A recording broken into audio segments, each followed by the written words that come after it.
میرے مالک نے فرمایا کہ والذین یبیتون لربہم سجدا وقیاما۔ اس آیت مبارک میں ان لوگوں کا ذکر کیا گیا ہے جو ساری رات عبادت الہی میں مصروف نظر آتے ہیں، کبھی سجدے کی حالت میں اور کبھی رکوع کی حالت میں۔ جو حضور کے عاشق ہیں جب سجدہ کرتے ہیں تو رات ختم ہو جاتی ہے مگر ان کا رکوع اور سجود ختم نہیں ہوتا، اتنا لمبا رکوع اور اتنا لمبا سجدہ کرتے ہیں۔ جو حضور کے عاشق ہوتے ہیں جب سجدے کی حالت ہوتی ہے تو رات ختم ہو جاتی ہے مگر ان کا سجدہ ختم نہیں ہوتا۔ حضرت فاطمہ الزہرا رضی اللہ تعالی عنہ جب آپ نے شہزادیوں کو سلا کر اللہ تعالی کی بارگاہ میں جھک جاتی ہیں تو رات ختم ہو جاتی ہے، فاطمہ کا ابھی پہلا سجدہ بھی ختم نہیں ہوتا۔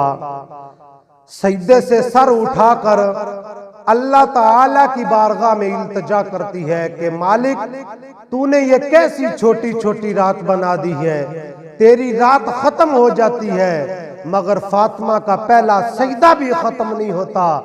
اے مالک ایک ایسی لمحہ رات بنا دے کہ فاطمہ دل کھول کر عبادت کر لے۔ اللہ تعالیٰ جس کو ہمت دیتا ہے، جس کو طاقت دیتا ہے، وہ اللہ تعالیٰ کے گھر میں حاضر ہو کر عبادت الہی میں مصروف نظر آتا ہے اور اللہ تعالیٰ کی رات ختم ہو جاتی ہے مگر جو اللہ تعالیٰ کے عاشق ہیں ان کا سجدہ ختم نہیں ہوتا۔ حضرت علی کی جولی مبارک میں حضور علیہ السلام آرام فرما رہے ہیں اور نماز بھی عصر کی ہے جس کے متعلق قرآن فرماتا ہے حافظوا علی الصلوات والصلاۃ الوسطی، واسطہ درمیانی نماز کے مراد نماز عصر ہے۔ اور حضرت علی کبھی حضور علیہ السلام کی چہرے کی طرف دیکھتے ہیں، کبھی نماز عصر کی طرف دیکھتے ہیں۔ حضرت علی فرماتے ہیں کہ نماز قضا ہو پھر ادا ہو، نگاہ قضا ہو کبھی ادا نہ ہو۔ آنکھ بند فرمائی سورج غروب ہو گیا، آنکھ کھولی تو آنکھ میں آنسو ہیں۔ حضور علیہ السلام نے پوچھا ما یبکیک یا علی، اے علی تجھے کس چیز نے رلایا ہے؟ حضرت علی فرما رہے حضور عصر کی نماز قضا ہو گئی ہے، حضور نے تو ادا فرما لی تھی مگر میری رہ گئی ہے۔ حضور علیہ السلام نے فرمایا اے علی پریشان نہ ہو، آپ وضو فرما لیں۔ حضرت علی وضو فرما رہے ہیں، جب وضو سے فارغ ہوئے تو حضور علیہ السلام نے انگلی کا اشارہ کیا، سورج واپس آ گیا۔ حضرت امام احمد رضا خان بریلوی رحمت اللہ علیہ فرماتے ہیں کہ تیری مرضی پا گیا سورج پھر الٹے قدم، تیری انگلی اٹھ گئی سورج پھر واپس آ گیا۔ جو حضور کے عاشق ہوتے ہیں وہ اس طرح نماز پڑھتے ہیں محبت کے ساتھ، اور جب رکوع کی حالت ہوتی ہے، جب سجدے کی حالت ہوتی ہے تو رات ختم ہو جاتی ہے مگر حضور کے جو عاشق ہوتے ہیں ان کی کا نہ سجدہ پورا ہوتا ہے نہ رکوع مکمل ہوتا ہے۔ اس لیے اللہ تعالیٰ کے گھر میں حاضر ہوئیں اور محبت کے ساتھ نماز ادا کریں۔ جب تم مسجد میں نماز پڑھتے ہو تو اللہ تعالیٰ فرماتا ہے میں اپنے امتی کی 25 نمازوں کا ثواب عطا کرتا ہوں۔ جب وہ با جماعت نماز ادا کرتا ہے تو اللہ تعالیٰ فرماتا ہے میں اس کو 50 نمازوں کا ثواب عطا فرماتا ہوں۔ جب وہ گھر میں نماز پڑھتا ہے تو میں ان کو 1 نماز کا ثواب عطا فرماتا ہوں۔ تو مسلمانوں مسجد میں آئے تو 25 نمازوں کا ثواب اللہ تعالیٰ عطا فرماتا ہے۔ جب با جماعت نماز پڑھے تو اللہ تعالیٰ 50 نمازوں کا ثواب عطا فرماتا ہے۔ اس لیے اللہ تعالیٰ کے گھر میں حاضر ہو کر اللہ تعالیٰ کی بارگاہ میں رکوع کی حالت میں، سجود کی حالت میں اللہ تعالیٰ سے معافی مانگے، اللہ تعالیٰ آپ کو معاف عطا فرمائے گا۔ اور جب سجدے کی حالت ہوتی ہے تو رو کر اللہ تعالیٰ کی بارگاہ میں اپنے گناہوں سے معافی مانگے۔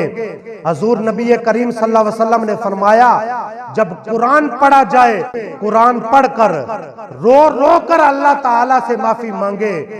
حضرت داتا اجمیری رحمت اللہ علیہ فرماتے ہیں کہ قرآن پڑھ کر آپ اللہ تعالیٰ سے معافی مانگے۔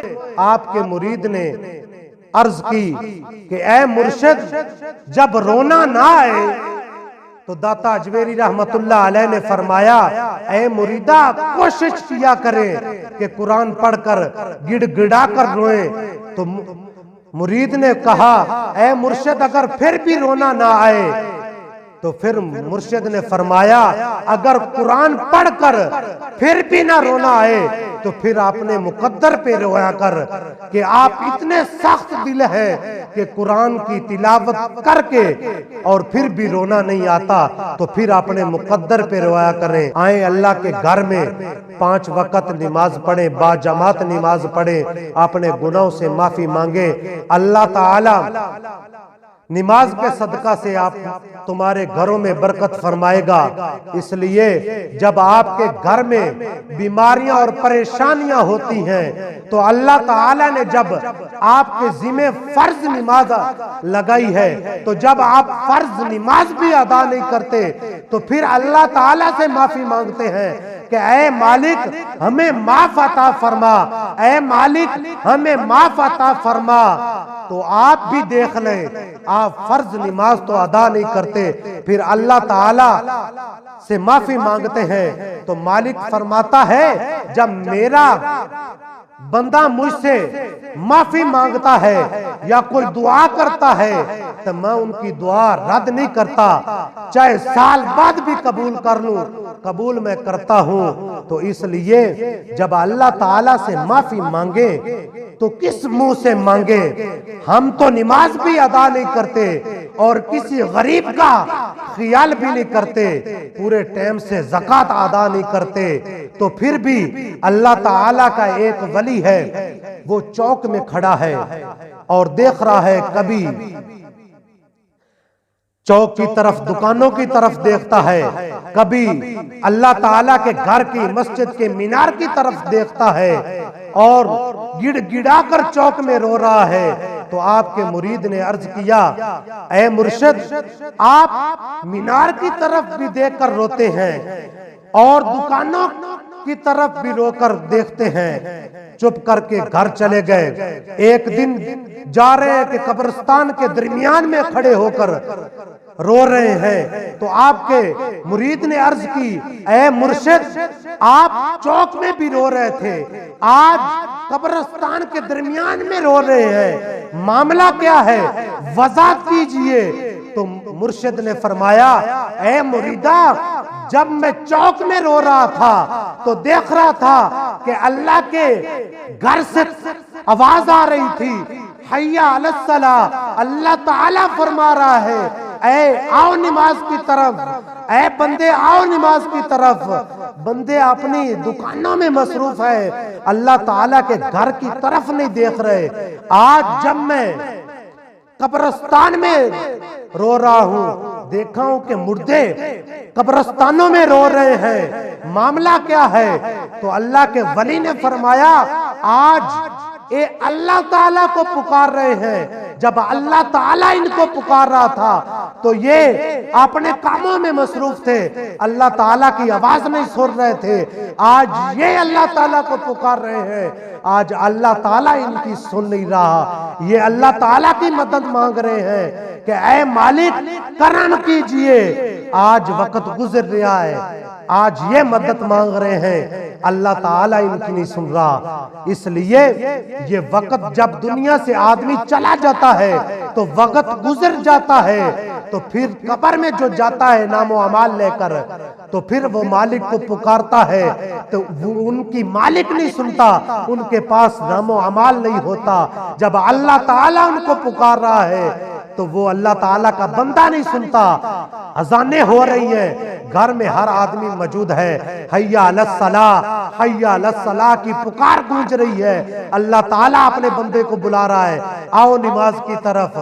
جب آدمی نہیں سن رہا تو جب قبر میں جاتے ہیں تو پھر جب سوال ہوتا ہے پھر رو کر اللہ تعالیٰ کی مدد مانگتے ہیں، پھر اللہ تعالیٰ ان کی نہیں سنتا۔ دعا ہے کہ اللہ تعالیٰ ہمیں عمل کی توفیق عطا فرمائے، اور دعا ہے کہ اللہ تعالیٰ ہر مسلمان کے اوپر خصوصی فضل اور کرم فرمائے، ہر مسلمان کو اللہ تعالیٰ کے گھر میں آ کر نماز پڑھنے کی توفیق عطا فرمائے۔ جب آپ نے گھروں میں اتنی مصیبتیں اور تنگیاں ہوں تو نبی کریم صلی اللہ علیہ وسلم نے فرمایا سورۃ یاسین کی تلاوت کیا کرو۔ سورۃ یاسین قرآن شریف کا دل ہے۔ جب قرآن پاک کی سورۃ یاسین کی تلاوت گھر میں ہوتی ہے تو اس گھر میں نہ کوئی بیماری ہوتی ہے نہ تنگی ہوتی ہے۔ جب ماں باپ اللہ تعالیٰ کے گھر میں باپ حاضر ہوتا ہے، ماں گھر میں نماز جب پڑھتی ہے پھر بچوں کو نماز پڑھاتی ہے تو پھر بچے نماز پڑھتے ہیں۔ جب ماں باپ نماز نہیں پڑھتا پھر بچوں کو کہتے ہیں، بچے کہتے ہیں آپ جب نماز نہیں پڑھتے تو مجھے کیا کہہ رہے ہیں؟ جب آپ نماز پڑھو گے، بچوں کو ساتھ کھلا کر کھڑے ہو کر نماز سکھائیں گے تو بچے نماز پڑھیں گے۔ جب آپ نماز نہیں پڑھیں گے تو بچے بھی نماز نہیں پڑھیں گے۔ جب آپ اپنی بیوی کے ساتھ بدتمیزی کریں گے تو بچے دیکھ کر کل بڑے ہو کر آپ کے ساتھ بدتمیزی کریں گے۔ دعا ہے کہ اللہ تعالی ہم سب کو عمل کی توفیق عطا فرمائے۔ وما علینا الا البلاغ۔